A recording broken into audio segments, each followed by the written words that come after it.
Alex Hormozi tiene millones de seguidores y eso durante un tiempo fue su mayor problema. Aunque tenía más visitas que nunca, ganaba la mitad de dinero, no porque el algoritmo le penalice, sino porque había atraído a las personas equivocadas. Después de ese momento, cambió su estrategia de contenido por completo, y gracias a ella facturó $105 millones en 72 horas.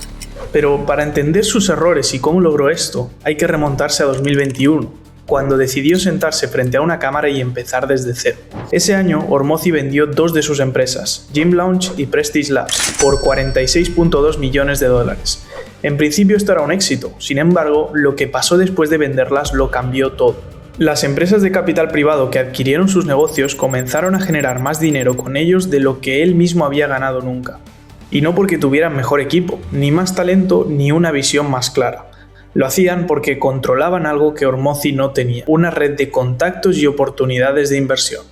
Fue en ese momento cuando Hormozi tomó una decisión que, desde fuera, podría parecer contradictoria: fundar Adquisition.com, una firma de capital privado con el objetivo de construir una audiencia gigante para captar clientes, no para ser famoso, no por vanidad, sino porque comprendió que la atención pública era el activo más barato y más escalable para atraer a los empresarios que necesitaba. Pero aquí es donde la historia se complica. Su primera estrategia de contenido fue un fracaso total. Hormozi cometió el error que comete casi todo el mundo al empezar. Asumió que porque a él le interesa algo, también le interesaría a los demás. Publicaba blogs sobre su estilo de vida, vídeos sobre fitness, contenido sobre relaciones. Actuaba como si el espectador ya fuera su amigo, como si ya le importara quién era Alex Hormozi. Lo que descubrió entonces fue tan sencillo como brutal. A un extraño no le interesa la vida de otro extraño, le interesa lo que ese extraño puede hacer por él. Así nació el principio que definiría toda su estrategia: asumir nada.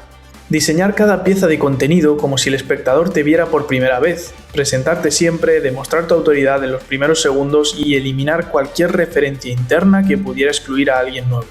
Pero resolver el problema del enfoque era solo el primer paso, porque incluso con el mensaje correcto quedaba una pregunta mucho más compleja. ¿Cómo se construye un sistema capaz de publicar 450 piezas de contenido semanales sin quemarte? La respuesta, como casi todo en Hormozi, no es bonita. No hubo un momento de inspiración repentina ni una forma secreta descubierta de la noche a la mañana. Lo que hubo fue una inversión de $4 millones, 1000 horas frente a una cámara y un pensamiento tan simple como cierto: el volumen anula la suerte. En cuarentena, el equipo de Adquisition.com publicó 35.000 piezas de contenido en todas las plataformas disponibles, no como un experimento creativo, sino como una operación de ingeniería.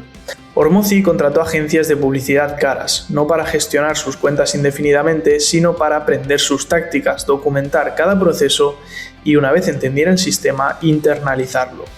Básicamente compró conocimiento a precio de mercado para no tener que volver a pagarlo nunca más. Pero claro, pagar tanto dinero por publicar contenido y estar todo el día grabando, como que no es viable para la mayoría de emprendedores. La estrategia de Hormozi es buena, y aunque no se pueda replicar tal cual, podemos copiar su sistema. Para eso, la clave es aprovecharte de la inteligencia artificial, integrarla en tu flujo de trabajo y usar herramientas como los clones de IA que te permiten publicar suficiente contenido grabándote solo una vez. Si esto te parece buena idea, entra el enlace de la descripción. Aunque publicar tanto contenido no explica su éxito, porque publicar muchos vídeos malos solo consigue que fracases antes. Lo que diferenciaba a Hormozi era la arquitectura narrativa que se aplicaba a cada pieza. Su método se articulaba alrededor de la fórmula de las 3 Ps: prueba, promesa y plan. Primero, demostraba en los primeros segundos por qué el espectador debería escucharle, su estatus, sus resultados, su credibilidad. Después decía claramente qué iba a obtener del vídeo y finalmente explicaba el plan para que el espectador supiera exactamente cómo lo iba a explicar. Con el tiempo, sin embargo, Hormozi descubrió que incluso esa fórmula podía afinarse. Añadió 2 elementos adicionales: la imagen, hacer que el espectador visualizara el resultado antes de obtenerlo, y el dolor, recordarle el coste real de no actuar.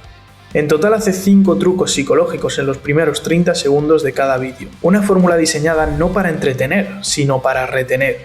Y aquí es donde la historia da un giro que nadie esperaba. Porque cuando Hormozi decidió medir los resultados de toda esa maquinaria, los números le dijeron algo que contradecía por completo lo que el resto de la industria llevaba años predicando. Algo que estaba a punto de obligarle a destruir parte de lo que había construido. El descubrimiento llegó de la forma más incómoda posible. a través de un experimento que sobre el papel parecía un éxito rotundo. Durante 90 días, Hormozzi amplió deliberadamente su tipo de contenido. Publicó vídeos más entretenidos, más amplios y más accesibles. El resultado fue exactamente el que cualquier creador habría celebrado. Sus visualizaciones se duplicaron. En algunos casos se triplicaron. Los números crecían, el algoritmo respondía.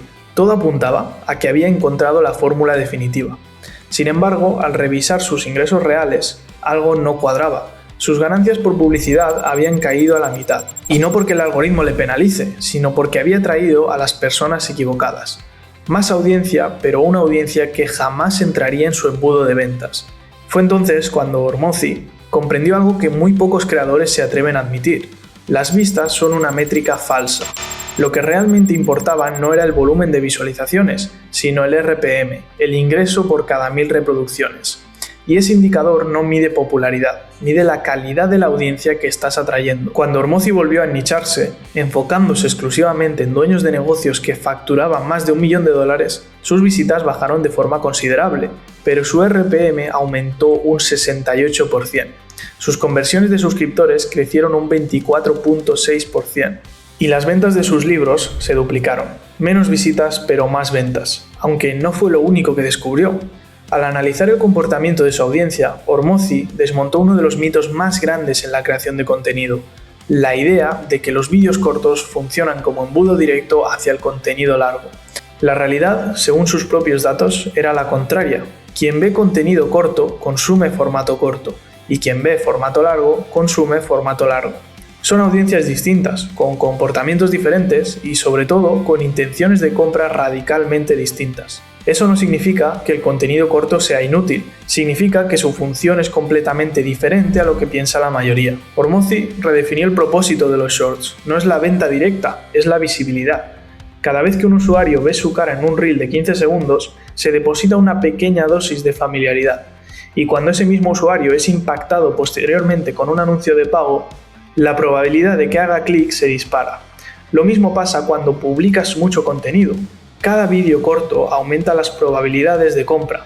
Cuantas más veces te vea, más fácil que te compre. Por eso, en formato corto, Hormozzi se permite hablar de temas más amplios como productividad o desarrollo personal, porque entiende que es prácticamente imposible explicar conceptos empresariales profundos en 30 segundos. Esos temas funcionan como una red que captura atención masiva y mejora su retargeting. Para Hormozzi, el contenido corto es cuestión de números. Asume que 1 de cada 10 reels será viral, así que cuanto más publiques, mayor probabilidad de un vídeo viral. Aunque la viralidad sin un objetivo claro no suma, resta. Tener 10 millones de visitas de una audiencia que jamás comprará nada no genera negocio, genera distracción. Y sí, te infla el ego, pero consume dinero que podría haberse destinado a crecer tu empresa de verdad. Por eso, Hormozzi tomó una decisión que muy pocos creadores tienen el coraje de tomar. Renunció al alcance masivo para proteger la calidad de su audiencia. Y esa renuncia, paradójicamente, fue lo que multiplicó sus resultados. Pero quedaba todavía una pieza por encajar, porque incluso con la audiencia correcta, el formato adecuado y el nicho bien definido, todavía quedaba una pregunta. ¿Cómo conviertes una visita en una venta? ¿Cómo consigues que alguien pase de ver tu contenido a comprarte? Y en el caso de Hormozzi, llegar a vender $150 millones en un fin de semana. Para esto siguió la fórmula SPCL, 4 puntos que en conjunto multiplican tu autoridad. El primero es el estatus, que el espectador vea desde el primer segundo que estás en una posición a la que él quiere llegar. El segundo es el poder, probar, con casos concretos, que seguir sus consejos genera transformaciones reales. El tercero es la credibilidad, apoyarse en validación externa, en datos de terceros, en pruebas que no dependan únicamente de su propia palabra. Y el cuarto y último es la similitud, mostrarse auténtico, vulnerable en los momentos precisos y ser humano. Porque la gente no sigue a quien admira desde la distancia, sigue a quien siente cerca. Y aquí reside en última instancia el legado estratégico de todo este sistema. Hormozzi no redefinió el marketing en redes sociales, redefinió algo mucho más profundo, demostró que el contenido no es comunicación, es psicología. Si un vídeo no cambia el comportamiento del espectador, si no le hace clicar, aplicar, comprar, decidir, ese vídeo, independientemente de las visualizaciones, ha fallado. Para Hormozzi, llegar a muchas personas con un mal mensaje siempre será menos rentable que llegar a pocas personas con el mensaje que necesitan escuchar. Y esa idea es la que diferencia a los negocios que pierden el tiempo en redes a los que ganan dinero. Los clientes pagan facturas, las visitas no.